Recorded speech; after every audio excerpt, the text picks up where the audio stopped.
Very good morning, students. Welcome to e-learning classes of accountancy.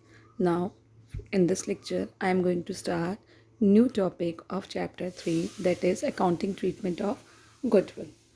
What is goodwill, beta?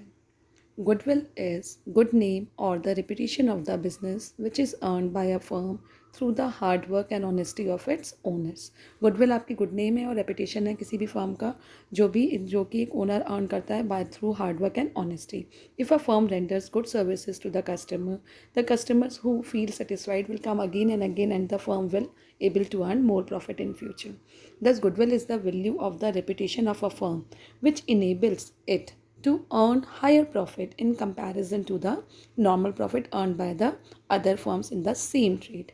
So goodwill is the reputation of the firm which firm is earning due to providing good quality of products in the market and having a customer satisfaction. So goodwill is valued as the reputation of the firm. Goodwill is divided into two categories. Number one, purchase goodwill. Purchase goodwill means goodwill for which a consideration has been paid. When business is purchased, the excess of purchase consideration of its net assets is the purchase goodwill. Purchase goodwill बेटा वो goodwill होती है जो assets में से liabilities को minus करने के बाद आती है. The difference of assets minus liabilities is equals to purchase goodwill. और you can say कि whose consideration has been paid, जिसको हमने pay करा in terms of money, that is called purchase goodwill. It is separately recorded in books because as it is purchased by paying in form of cash और kind, इसलिए इसको हम separately record करते हैं works में क्योंकि इसको हमने कैश या काइंड में पे करके अर्न करा है. Characteristics of purchase goodwill is it arises on purchase of a business or brand. जब हम ब्रांड वगैरह मेंटेन करते हैं तो उससे अराइज होती है goodwill. Consideration is paid for it so it is recorded in the books. इसका कंसिडरेशन पे करते हैं, it is in the form of money paid, so it is recorded in the books, shown in balance sheet as an asset और asset side में balance sheet में show होती है, and it is amortized मतलब इसमें depreciation charge होता रहता है.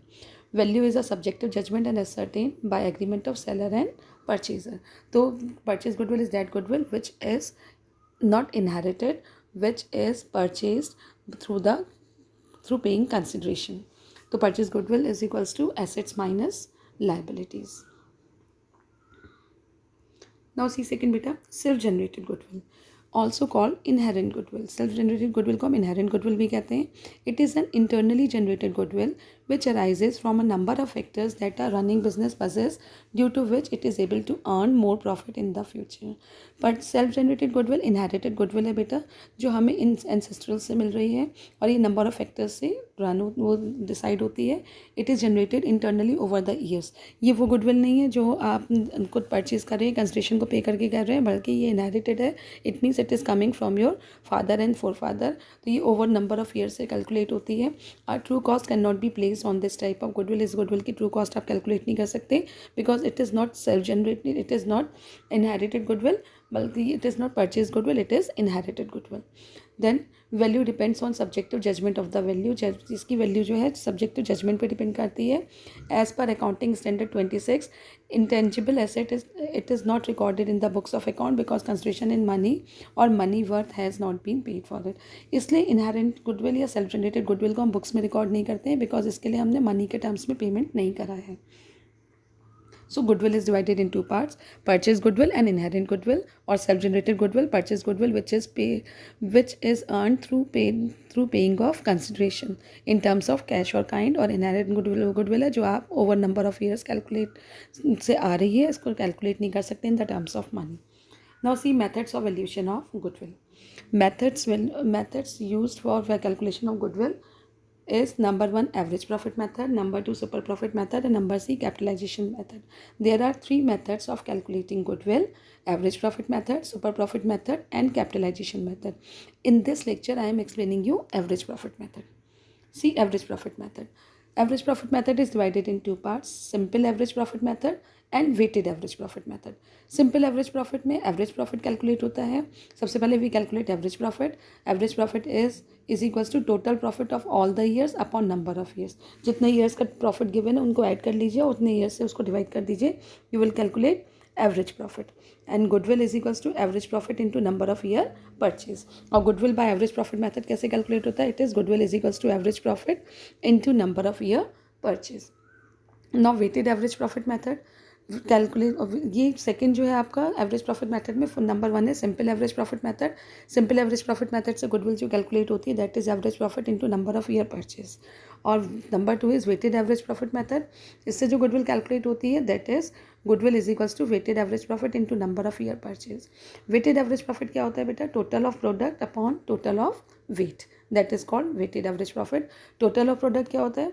It is weight into profit, और उसको फिर आपने टोटल कर लिया जितने ईयर्स का भी है वो, तो that is total of product into divided by total of weight. Weight के टोटल से डिवाइड कर देंगे, you will calculate goodwill by weighted average profit method. Now see important points to be taken into consideration at the time of calculating average profit method goodwill. Number 1 is abnormal income or gain. Abnormal income and gain should be deducted from the particular year's profit and hence the profit should be revised. This is done because abnormal income gain that don't occur on a recurring nature. वो income और gain जो recurring nature का नहीं है, regular nature का नहीं है, they are known as abnormal income or gain. It means income from gambling, income from any other sources जो आपके रेगुलर नेचर के नहीं है, that is called abnormal income. Abnormal income को उस पर्टिकुलर ईयर के प्रॉफिट में से माइनस करते हैं और तब वो आपका प्रॉफिट रिवाइज होकर आता है. Number 2 is abnormal loss. Abnormal loss of a year should be added back to net profit of that year. Abnormal loss उस ईयर के नेट प्रॉफिट में ऐड हो जाता है. This is done because they don't occur on a recurring of और regular basis. Abnormal loss क्योंकि recurring nature का नहीं है, loss by fire, loss by theft, these are abnormal losses, तो ये उस पर्टिकुलर ईयर के प्रॉफिट में प्लस हो जाते हैं. एबनॉर्मल गेन पर्टिकुलर ईयर के प्रॉफिट में से माइनस होता है and abnormal loss particular year के प्रॉफिट में प्लस हो जाता है.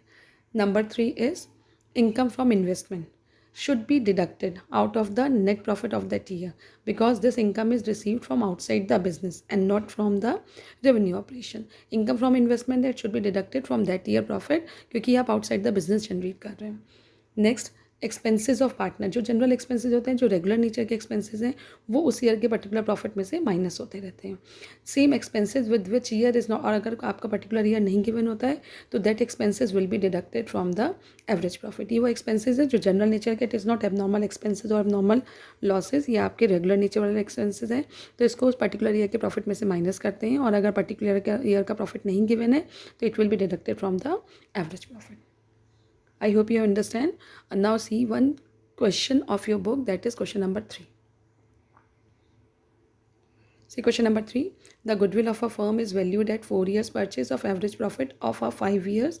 The profit of last 5 years were, ये प्रॉफिट गिवन है बेटा, 2013-14 2 lakh, 14-15 3 lakh, माइनस के 3 lakh, it means it is loss. 2015-16 4,50,000 including an abnormal gain of rupees 50,000. 16-17 3,50,000 after charging an abnormal loss of rupees 90,000. 17-18 2,60,000. सीधा solution बेटा. इसमें आपको देखो abnormal gain दे रखा है 2015-16 में, मैंने अभी आपको बताया एबनॉर्मल गेन उस ईयर के प्रॉफिट में ऐड हो जाता है. सेम आपका 2016-17 में abnormal loss is given, it will be added in that year profit and abnormal gain will be deducted from that year profit. Now see solution.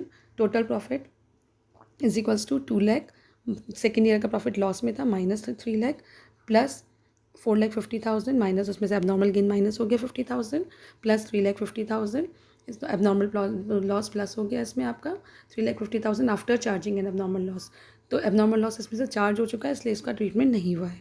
अगर before charging बोलते तो एबनॉर्मल लॉस को उस ईयर में plus कर देते, plus 3,50,000 plus 2,60,000, तो total profit is 10 lakh. Average profit calculate कर लिया, total profit upon number of year, total profit is 10 lakh divided by 5, तो एवरेज प्रॉफिट इज 2 lakh.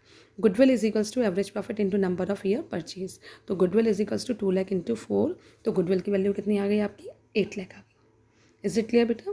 तो ये आपका जो है फर्स्ट मेथड है, that is average profit method.